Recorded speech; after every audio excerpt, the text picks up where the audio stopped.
और गैस, ये पदार्थ की तीन अवस्थाएं होती हैं। ठीक है, देखो इसमें ये देखना है ना कि इसकी पहचान कैसे करते हैं, ठोस की पहचान कैसे करते हैं, द्रव की पहचान कैसे करते हैं और गैस की पहचान कैसे करते हैं, है ना। इन तीनों पदार्थों की अपनी अपनी एक विशेषताएं होती हैं। क्या होती है? अपनी अपनी एक विशेषताएं होती हैं। और इनके विशेषताओं का आधार क्या है? इनके विशेषताओं का आधार क्या है? सबसे पहला विशेषता का आधार जो है हम कण के आधार पर करते हैं। किसके आधार पर? कण। यानी जो ठोस पदार्थ के कण होते हैं, द्रव पदार्थ के कण होते हैं और जो गैस पदार्थ के कण होते हैं, है ना, सबसे पहले हम इन पर विचार करते हैं कि ये कण किस तरीके से जो है ठोस, द्रव और गैस में विद्यमान रहते हैं। आए समझ में? ठोस के कण, द्रव के कण और गैस के कण के बारे में हम विचार करने वाले हैं। आए समझ में? तो देखो सबसे पहली बात यह है कि जो ठोस के कण होते हैं वो हमने देखा था कि काफी पास पास होते हैं। क्या होते हैं? काफी पास पास होते हैं। समझ में आ रहा है? जबकि जो द्रव के कण है वो ठोस की अपेक्षा क्या है? दूर दूर रहते हैं। है समझ में? और गैस की यदि हम बात करें तो ये ठोस और द्रव की अपेक्षा ये अणु इनके कण काफी दूर दूर होते हैं। है समझ में? काफी दूर दूर होते हैं। आप देख सकते हैं इसके पीछे रीजन क्या है। आखिर जो है ये ठोस, द्रव और गैस के कण जो है, आखिर ये तीन कंडीशन में ऐसे क्यों रहते हैं? ठोस में पास पास रहते हैं, द्रव में थोड़ा दूर दूर रहते हैं, गैसों में और दूर दूर रहते हैं। इसके पीछे क्या कारण है? तो इसके पीछे कारण ये है कि जो गैस के जो कण होते हैं, द्रव के जो कण होते हैं, ठोस के जो कण होते हैं ना, इन कणों के बीच दो कणों के बीच जो होता है ना, एक प्रकार का बल कार्य करता है। क्या? बल, जिसको हम कहते हैं, जिसका नाम है अंतराण्विक बल। क्या नाम है? बोलिए। अंतराण्विक बल नाम है। कौन सा बल नाम है? अंतराण्विक बल। इसको मॉलिक्यूलर फोर्स कहते हैं, इंटरमॉलिक्यूलर फोर्स। क्या कहते हैं अंग्रेजी में? इंटरमॉलिक्यूलर फोर्स इनको कहा जाता है। एक तरह से इसे हम आकर्षण बल भी कहते हैं। क्या कहते हैं? आकर्षण बल भी कहते हैं। एक तरह से इसे आकर्षण बल भी कहते हैं। समझ में आ रहा है? क्या कहते हैं इसे? आकर्षण बल कहते हैं। तो इस चीज को आपको समझना होगा कि अंतराण्विक बल है ना, अंतराण्विक बल दो कणों के बीच लगता है, चाहे वो ठोस हो, चाहे द्रव हो, चाहे गैस। आइए समझाते हैं आपको कि ये कण काम कैसे करता है। जैसे मान लीजिए कि ये दो गो मुन्नू हो गए, ये चुन्नू मुन्नू हो गए, है ना, ये चुन्नू मुन्नू हो गए, है ना, ये चुन्नू मुन्नू कौन हो गए? ये चुन्नू मुन्नू। है समझ में? चुन्नू मुन्नू दोनों आपस में एक दूसरे को पकड़े हुए हैं, जबरदस्ती है ना, दोनों आपस में एक दूसरे को पकड़े हुए हैं। अब ये इधर भागना चाहते हैं और ये इधर भागना चाहते हैं। ये इनको पकड़ा हुआ है और ये इनको भाग नहीं रहे हैं। इसके पीछे क्या रीजन है? इसके पीछे ये रीजन है कि इनके बीच जो है एक बल कार्य कर रहा है, आकर्षण बल, जो एक दूसरे को एकदम खींचे हुए है। समझ में? और यही इनके बल, इनके अंदर का बल यदि कमजोर पड़ जाता है, ये दोनों दूसरे से अलग हो जाते हैं। तो अंतराण्विक बल, दो कणों के बीच कौन सा बल लगता है? अंतराण्विक बल। तो यदि हम ठोस की बात करें तो ठोस में कणों के बीच अंतराण्विक बल सबसे ज्यादा होता है, सबसे ज्यादा होता है। समझ में? ये ठोस के कण हो गए, इसमें अंतराण्विक बल सबसे क्या होता है? अधिक होता है, सबसे अधिक होता है। समझ में? क्या सबसे अधिक होता है? अंतराण्विक बल। अंतराण्विक जो बल होता है ना, ये सबसे ज्यादा होता है। बताए समझ में? जबकि ऐसा द्रव में, है ना, द्रव में यदि हम ध्यान से देखें तो जो द्रव के कण के बीच जो अंतराण्विक बल होता है, कौन जी? अंतराण्विक बल। किसके कणों के बीच? द्रव के कणों के बीच का जो अंतराण्विक बल होता है, ये ठोस की अपेक्षा कम होता है। ठोस की अपेक्षा कम। ठोस की अपेक्षा क्या होता है? कम होता है। समझ में आ रहा है? ठोस की अपेक्षा कम होता है। समझ में? जबकि गैस की यदि हम बात करें तो गैस के अणुओं के बीच का जो अंतराण्विक बल होता है, ये नगण्य होता है। क्या होता है? नगण्य। नगण्य का मतलब होता है नहीं के बराबर होता है। अब बताइए कि अंतराण्विक बल सबसे अधिक किसमें है? ठोस के कणों के बीच। यही रीजन है कि ठोस के कण एक दूसरे से पास पास होते हैं, चिपके हुए अवस्था में होते हैं, ऐसा समझ में। जबकि द्रव के कण जो है अंतराण्विक बल ठोस की अपेक्षा कम होने के कारण थोड़ा दूरी पे रहते हैं, ठीक है। और जबकि गैस में यदि हम बात करें तो गैस के अणुओं के बीच का जो अंतराण्विक बल है वो क्या है? काफी कम है, जिसका नतीजा है कि इनके कण जो है दूर दूर होते हैं। समझ में आ रहा है? तो सबसे पहली विशेषता हम ये देखते हैं कि इनके कण जो है किस प्रकार व्यवस्थित रहते हैं, ऐसा समझ में, किस प्रकार व्यवस्थित रहते हैं। तो ये चीज क्लियर पता चल गया कि कणों के बीच अंतराण्विक बल लगता है, किसी में ज्यादा, किसी में कम, किसी में नहीं के बराबर, जिसका नतीजा है कि जो है इसके कण पास पास होते हैं, इसके कण दूर दूर होते हैं, और इसके कणों के बीच अंतराण्विक बल नहीं होने के कारण काफी दूर दूर होते हैं, ऐसा समझ में। और यही रीजन है कि ठोस को हम कहते हैं क्या है? ये असंपीड्य होते हैं। क्या जी? असंपीड्य होते हैं, यानी इन्हें दबाया नहीं जा सकता। अरे हाँ, अरे दबाओगे किसके? जो अंदर से पुल होगा उसको ना दबाओगे, है? जो अंदर से पुल होगा उसको ना दबाओगे। अब गेंद है अंदर से खाली है तो उसको दबाओगे तो दबेगा, वही कॉर्क का गेंद रहेगा तो उसको दबा दोगे नहीं, ऐसा समझ में, ठीक है। अब देखो, अब ये क्या है? जबकि द्रव और गैस क्या होते हैं? ये संपीड्य होते हैं। क्या होते हैं? संपीड्य। इन्हें जो है दबाया जा सकता है, इन्हें प्रेस किया जा सकता है। समझ में आ रहा है? तो इन्हें प्रेस किया जा सकता है। और इसके अलावा यदि हम देखें तो अंतराण्विक बल के कारण, अंतराण्विक बल के कारण ये काफी जो है कठोर होते हैं। ठोस क्या होता है? कठोर। बताइए, ठोस क्या होता है? कठोर होता है, ऐसा समझ में, कठोर होता है। और कठोर होने का मतलब ये हुआ कि इसको यदि हम सोचें कि ऐसे फेंक दें तो क्या ये बह जाएगा? नहीं बहेगा, है ना। तो ठोस पदार्थ क्या होते हैं? जनरली हार्ड होते हैं, है ना। क्या होते हैं? हार्ड होते हैं। जबकि द्रव और गैस जो होते हैं इन्हें तरल पदार्थ कहा जाता है। क्या? तरल पदार्थ। तरल पदार्थ वे पदार्थ होते हैं जो क्या हो जाए? बह जाए, उसे तरल पदार्थ कहते हैं। तो ये द्रव और गैस क्या होते हैं? तरल पदार्थ होते हैं, ऐसा समझ में। एक अगरबत्ती को लेकर के कमरे के किसी कोने में यदि हम जलाएं तो पूरे कुछ देर के बाद पूरा कमरा अगरबत्ती के सुगंध से क्या होता है? भर जाता है। तो इसका मतलब ये हुआ कि गैस के कणों के बीच अंतराण्विक बल नगण्य होने के कारण गैस के कण काफी दूर दूर चले जाते हैं, ऐसा समझ में। जबकि एक गिलास पानी लेकर के हम फेंके यदि जमीन पर गिराएं तो कुछ ही दूर तक जा पाता है। क्यों? क्योंकि उनके कणों के बीच कुछ आकर्षण बल रहता है, वो एक दूसरे से क्या करते हैं? खींच लेते हैं, जिसकी वजह से ज्यादा दूर तक नहीं फैल पाता है। और ऐसा ठोस में देखें, एक ईंट लीजिए और उसको उठा करके एक दूसरी जगह फेंक दीजिए, क्या उसके कण एक दूसरे से अलग होते हैं? नहीं होते। तो इसका मतलब ये हुआ कि ठोस के अंदर अंतराण्विक बल ज्यादा होता है, द्रव के अंदर ठोस की अपेक्षा कम होता है, और गैस के अंदर अंतराण्विक बल क्या होता है? नगण्य होता है। समझ में आ गया इतना? जिसकी वजह से ये असंपीड्य होते हैं, ये दोनों संपीड्य होते हैं। और संपीड्य कहने का मतलब इन्हें दबाया जा सकता है। और अगला पॉइंट हम देख रहे हैं कि ये ठोस क्या होते हैं? कठोर होते हैं, हार्ड होते हैं, रिजिड होते हैं। जबकि द्रव और गैस क्या होते हैं? ये तरल पदार्थ होते हैं। समझ में आ रहा है? तो इस हिसाब से अंतराण्विक बल के आधार पर हम इनके बातों को समझ सकते हैं, ठीक है। दूसरी बात यदि हम देखें कि ठोस का जो आयतन होता है, क्या आयतन होता है? आकार होता है, समझ में।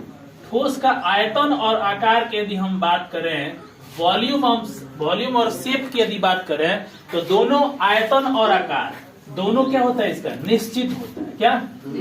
दोनों इसका निश्चित होता है। कहने का मतलब ये है कि मान लीजिए कि एक ईंट है। क्या है? एक ईंट है और ईंट को हमको रखना है। तो ईंट को रखने के लिए इसी साइज का ना हमको डब्बा चाहिए या कोई भी कंटेनर चाहिए, तभी हम इसको रख सकते हैं।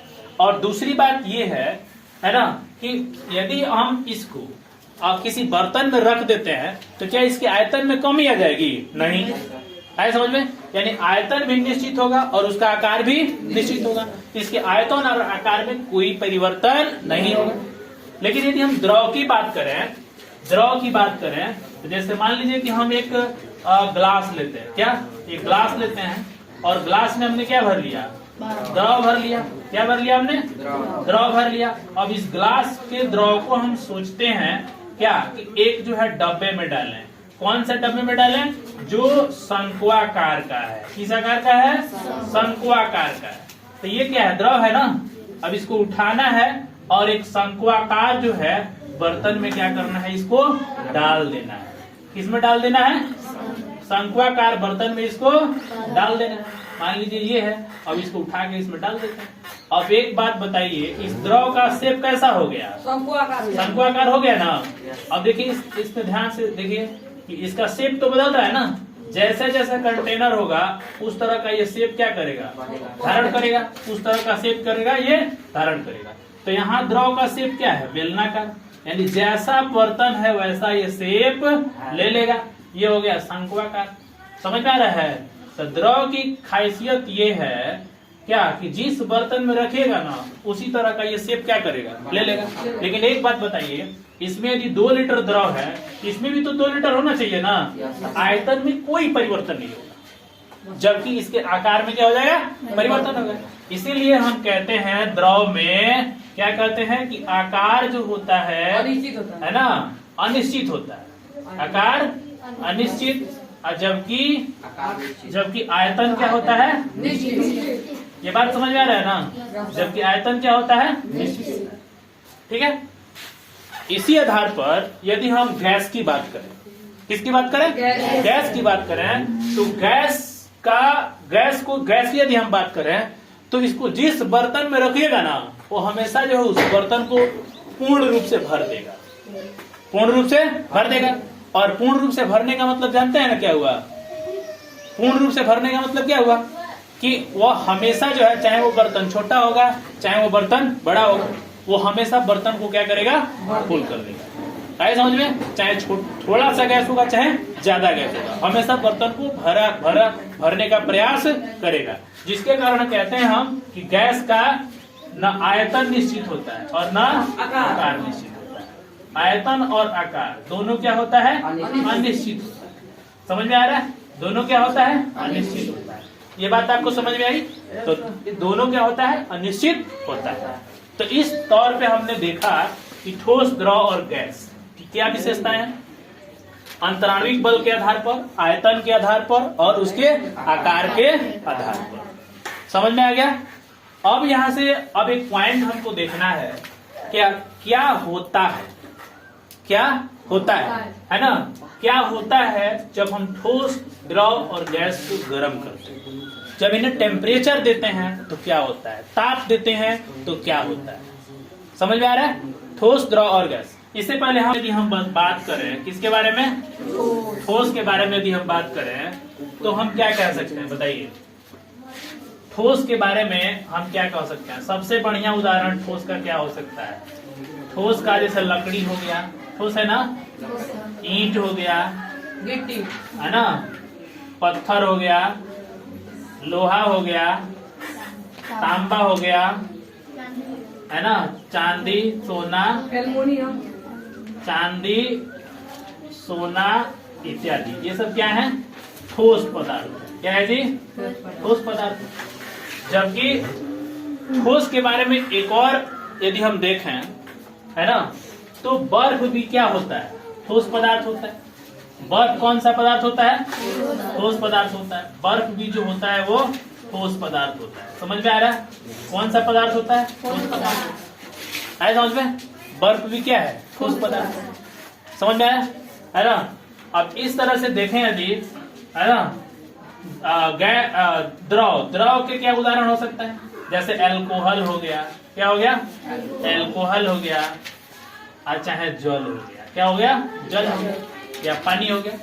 ठीक है, तो इसे हम द्रव कहते हैं। समझ में आ रहा है? इस तरह से, है ना। और भी यदि हम बात करें ठोस, द्रव, गैस के बारे में यदि हम बात करें तो गैस के उदाहरण क्या क्या हो सकते हैं? ऑक्सीजन हो सकता है, कार्बन डाइऑक्साइड, है ना। CO2 हो सकता है, कार्बन डाइऑक्साइड हो सकता है। ये गैस के उदाहरण हो गए। समझ में आ रहा है? तो ये हो गए आपके पदार्थों के उदाहरण। ठोस के उदाहरण, द्रव के उदाहरण और गैस के उदाहरण। बात समझ में आया? अब अगला पॉइंट ये है कि एक होता है जिसका नाम है गतिज ऊर्जा। क्या नाम है? बोलो। पदार्थों की गतिज ऊर्जा। किसके बारे में विचार करने वाले हैं हम? गतिज ऊर्जा के बारे में। गतिज ऊर्जा के बारे में बात करने वाले हैं। चलिए बात करते हैं गतिज ऊर्जा क्या होता है। गतिज ऊर्जा को यदि हम गौर से देखें, है ना, तो गतिज ऊर्जा पदार्थों के अंदर एक ऐसी ऊर्जा होती है ना, जिस ऊर्जा के बल पर वो चलना प्रारंभ कर देते हैं, जिसमें गति हो जाता है, चलने लगते हैं, स्थान में परिवर्तन करने लगते हैं। इसका मतलब ये हो गया कि उसके अंदर क्या हो रही है? गतिज ऊर्जा में बदलाव हो रहा है। ऐसा समझ में? यानी उनकी जो आंतरिक ऊर्जा है, मान लीजिए कि हम बैठे हैं आराम से, अब हम चलने लगे ना, तो हमारी जो ऊर्जा है अंदर की, वो किस में बदल रही है? गतिज ऊर्जा में बदल रही है। ऐसा समझ में? किस में बदल रही है? गतिज ऊर्जा। जैसे मान लीजिए कि आप क्या करते हैं, एक धनुष पर एक तीर को क्या करते हैं? पीछे की तरफ खींचते हैं। जितना ही पीछे की तरफ खींचेंगे ऊर्जा स्टोर होगा। ऊर्जा स्टोर होता है ना, तो इसे हम संचित ऊर्जा कहते हैं। और जैसे हम इसको छोड़ेंगे तो यह क्या होगा? गति में बदल जाएगा। तो संचित ऊर्जा किस में बदल गई? गतिज ऊर्जा में। तो हर पदार्थों के कणों के बीच क्या होता है? गतिज ऊर्जा होता है। है समझ में?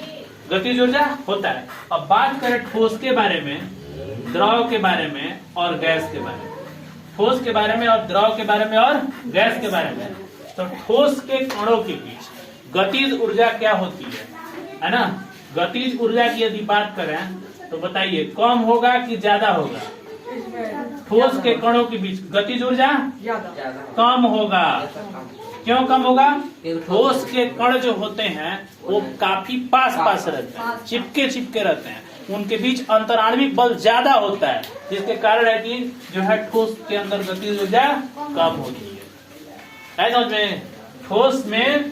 ठोस के कणों के बीच किसकी बात कर रहे हैं हम लोग? है ना, कणों की गतिज ऊर्जा, कणों की गतिज ऊर्जा कम होती है ना। द्रव में गतिज ऊर्जा ठोस की अपेक्षा, बोलो, ठोस की अपेक्षा अधिक होती है।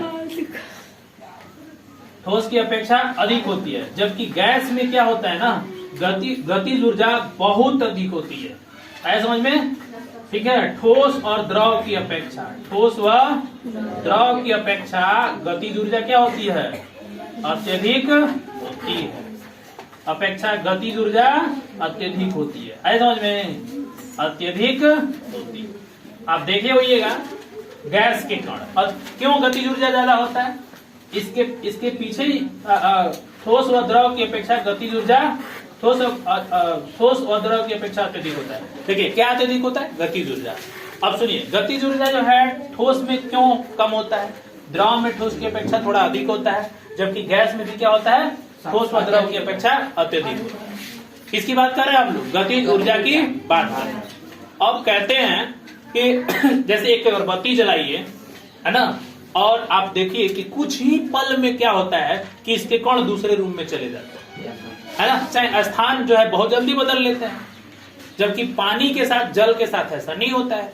एक बिंदु पर गिरेंगे तो थोड़ा दूर फैल जाएंगे और ज्यादा दूरी पर नहीं ले जा पाएंगे। और ठोस का मतलब क्या है? जहां गिरा वही रह गया, है ना में, तो उसके स्थान में कोई परिवर्तन नहीं होता, उसके कणों के बीच कोई परिवर्तन नहीं होता। इसलिए हम कह सकते हैं कि ठोस की गतिज ऊर्जा कम होती है। द्रव के कणों के बीच ठोस की अपेक्षा गतिज ऊर्जा अधिक होती है, जबकि गैस में ठोस व द्रव की अपेक्षा गतिज ऊर्जा बहुत अधिक होती है। समझ में आ रहा है? अब ये देखना है कि क्या इन पदार्थों को गर्म करने पर क्या इनके अवस्था में परिवर्तन होता है? क्या इनके कणों के बीच कुछ बदलाव होता है? समझ में? हम लोग इसके बारे में अब चर्चा करने वाले हैं। समझ में आया? इनके बारे में चर्चा करने वाले हैं। चलिए एक हम बहुत सुंदर ही उदाहरण लेते हैं। आप एक काम कीजिए कि एक बीकर लीजिए। क्या लीजिए? बीकर। क्या लीजिए? बीकर लीजिए। और एक आप स्प्रिट लैंप लीजिए। क्या लीजिए? स्प्रिट लैंप लेकर के, और पता है इसमें क्या रख दीजिए? बर्फ रख दीजिए। क्या रख दीजिए? बर्फ। और इसको गर्म करने का प्रयास कीजिए। गर्म करने का प्रयास कीजिए तो पता ये चलेगा, या हम क्या कर रहे हैं? गर्म कर रहे हैं ना, तो कुछ देर के बाद पता ये चलेगा कि बर्फ किस में बदल रहा है, द्रव में बदल रहा है। तो हम क्या देख रहे हैं कि बर्फ जो है एक ठोस पदार्थ है और इसको गर्म कर रहे हैं तो ये द्रव में क्या हो रहा है, बदल रहा है। इसका मतलब इसकी अवस्था में परिवर्तन हो रहा है। उसी तरह से एक बीकर और लीजिए और उसमें आप द्रव रख दीजिए। क्या रख दीजिए, द्रव रख दीजिए और उसको गर्म करने का प्रयास कीजिए, उसको गर्म करने का प्रयास कीजिए। तो इसको यदि हम गर्म करेंगे तो द्रव कुछ देर के बाद किस में बदल जाएगा, बोलो, गैस में बदल जाएगा। किसमें, बात नहीं करो, चुपचाप बैठो, ठीक है। गैस में बदल रहा है तो द्रव किस में बदल रहा है, गैस में। समझ में आ रहा है, द्रव किस में बदल रहा है, गैस में। समझ पा रहे हैं ना।